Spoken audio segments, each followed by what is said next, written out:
Dessa vez vou tentar usar o recurso visual no vídeo. Caso você queira assistir o vídeo e não só ouvir, sua experiência será incrementada. Eu não sou level alto na skill de fala, mas tentarei deixar o vídeo mais entendível possível, e eu agradeço a paciência. A ideia para esse vídeo surgiu quando conversei com um amigo sobre os vídeos do PewDiePie de Doki Doki Literature Club.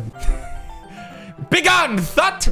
Para dar contexto, Doki Doki Literature Club é uma visual novel onde você tem que escolher uma das 4 garotas e então fazê-la se apaixonar por você. Mas, no meio do caminho, descobre que existe algo muito bizarro acontecendo dentro do jogo. Não quero dar um spoiler aqui, então caso você goste de visual novels ou jogos de terror, mesmo se não goste de garotas, aconselho a jogar o jogo. Vale muito a pena porque é uma obra fantástica que usa e abusa de recursos interessantes que no geral são ignorados e ainda por cima os usa de uma maneira simplesmente genial. Enfim, em Doki Doki Literature Club, o assunto da depressão entra em cena. Esse amigo que conversou comigo sobre o jogo, de fato tem depressão clínica. Isso quer dizer que ele foi num médico e o médico disse que ele tem a doença, diferente de muita gente que assume ter depressão sem nunca ter ido num médico. Isso é importante de se dizer porque eu, de fato, não tenho depressão. Acredito que não possuo nenhuma patologia psicológica, na verdade. Talvez seja um pouco antissocial e narcisista, e talvez não seja tão pouco assim, mas essas duas coisas eu não sei dizer se posso considerar doenças, eu acredito que não. Eu fiz um testezinho desses de internet que diz se você possui uma doença ou não. Achei interessante e resolvi postar aqui o meu resultado e deixar o link nos comentários para vocês fazerem depois. Obviamente, com certeza esse teste tem uma porcentagem de precisão mínima, mas eu sempre gosto de fazer esse tipo de teste, principalmente se eu já fiz e volto a fazer alguns anos depois, para ver como o resultado muda. Enfim, o foco desse texto e consequente vídeo é decorrer sobre como eu, que nunca teve dada doença, posso descrever e construir um personagem que possui certa doença. Antes de mais nada, acho interessante dizer que todas as minhas construções e caracterizações de personagens sempre dei prioridade para os elementos psicológicos, e só então penso na parte física. Primeiro, eu construo a personalidade de um personagem para então construir sua aparência física. Junto da personalidade, já deixo claro em minha mente para que o personagem serve na obra e como ele ajuda ou atrapalha a empurrar a trama para frente. Depois disso, eu penso no passado do personagem e tudo o que aconteceu com ele até aqui, para então adicionar cicatrizes, mudanças nas vestimentas e estilo, e também qualquer outra mudança física que pode ter sido causada por algo que aconteceu no passado do personagem. No geral, trabalho assim. Às vezes, essa ordem muda, mas creio que do jeito que descrevi, consigo construir os melhores personagens. Porém, logo nesse primeiro passo, como eu posso construir um personagem que possui, como exemplo, depressão sem parecer errado, falso ou irreal? Eu nunca tive a doença, felizmente. Tenho pelo menos uns 3 amigos que têm depressão clínica e o assunto às vezes aparece em nossas conversas. Pelo que percebo, depressão não tem exatamente uma cura e quem sofre da doença é conformista. Ah, eu sofro disso e sempre vou sofrer, fazer o quê, né? No próprio Doki Doki Literature Club, que inclusive, dado o limite dos recursos, retrata muito bem a doença, a personagem que possui depressão diz algo como: não sinto vontade de levantar da cama às vezes. E minto, dizendo que apenas dormi demais, quando na verdade eu simplesmente não consegui levantar da cama. Fora isso, numa cena secreta do jogo, é possível chegar nesse seguinte diálogo.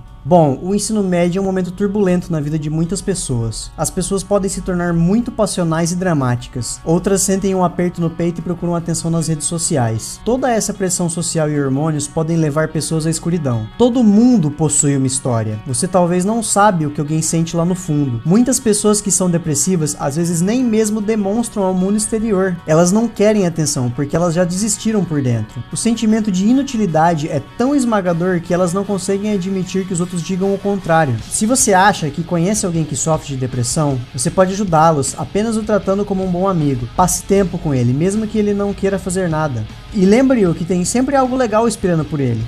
Fazer planos, deixá-lo emprestar algo ou apenas dizer: te vejo na escola amanhã. Todas essas coisas podem ajudar seu amigo a chegar no próximo dia. Sim, ela não está mais aqui, mas você é real, seus amigos são reais.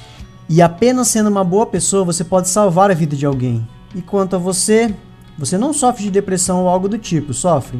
Porque você também tem pessoas que o querem por perto. Talvez elas não digam todo dia, às vezes elas nem sabem como expressar, mas as pessoas se sentem assim. Falei bem por cima para não estragar a experiência de ninguém com o jogo. Ainda sobre o jogo, acredito que o escritor sofre de depressão ou então tenha tido convivência bem próxima de alguém que possui a doença, pois a personagem do jogo me pareceu bem verossímil em relação a como uma personagem com depressão age na vida real, sem falar na clara mensagem sobre a depressão que acabei de mostrar.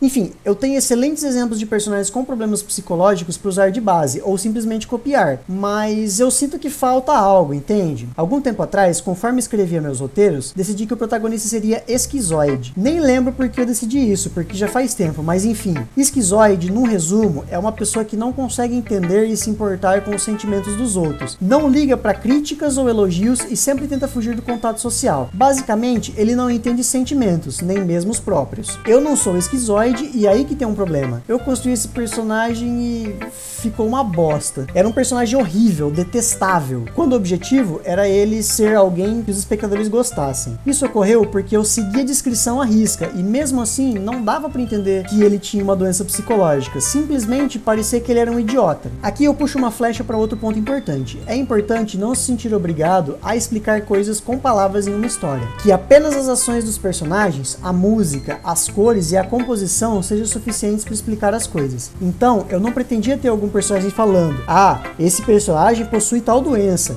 que é isso, isso e aquilo. É um jeito pobre de desenvolver um ponto importante da obra. Infelizmente, o jeito rico, entre aspas, que é dado por ações, não deu certo. Talvez porque eu não entendi como uma pessoa se sente quando ela é esquizoide, eu não consegui retratar o personagem. Tirando uma situação específica, onde sua obra toda envolve um personagem com uma patologia mental e sendo tratado dela, como por exemplo, um adolescente que tem problemas, vai num psicólogo e lá então o psicólogo diz que ele possui a doença tal, e então a história se decorre com ele tomando remédios ou não, e desenvolvendo seus pensamentos até se curar ou então se suicidar, caso esse seja o objetivo. Nessa situação, as palavras depressão, esquizofrenia, obsessivo-compulsivo e coisas do tipo são ditas claramente seguidas de explicações. Mas numa história onde, por exemplo, um personagem que tem depressão se encontra numa situação onde ele não pode ter depressão. É um exemplo batido, mas serve. Aqui, ó, um apocalipse zumbi, uma pessoa com depressão não sobreviveria por muito tempo. Inclusive, isso daria uma história muito interessante. Um personagem depressivo ficando sem remédios, cada vez menos disposto a se levantar e ir atrás de comida. Mas no final, sobrevivendo ao apocalipse zumbi, eu gostaria de ler ou assistir algo do tipo, se fosse bem escrito. Nessa situação, em momento algum existe a necessidade de palavras serem utilizadas para explicar o porquê de um personagem tomar um remédio. Quando um espectador vê um personagem tomando um remédio e então percebe como ele muda conforme ele para de tomar o remédio, ele entende que o personagem possui um problema mental de algum tipo. Não é preciso explicar explicitamente isso. E isso te dá tempo de focar em coisas mais interessantes, como os pensamentos do próprio personagem, sua relação com os outros sobreviventes e coisas do tipo. E aí que fica difícil. Como eu descrevo esse personagem? Como ele pensa? Como seus pensamentos mudam antes e depois de tomar um remédio? E esse é o ponto principal dessa brincadeira toda. Obviamente não é uma vantagem para se orgulhar, mas se alguém possui uma doença, essa pessoa terá maior facilidade na hora de construir um personagem que possui a mesma. Querendo ou não, momentos importantes de nossas histórias sempre são criados com base em nossas vivências. É importante para um bom criador ter histórias para contar, sair de casa, conviver com pessoas. Senão, seus personagens muito provavelmente não parecerão reais.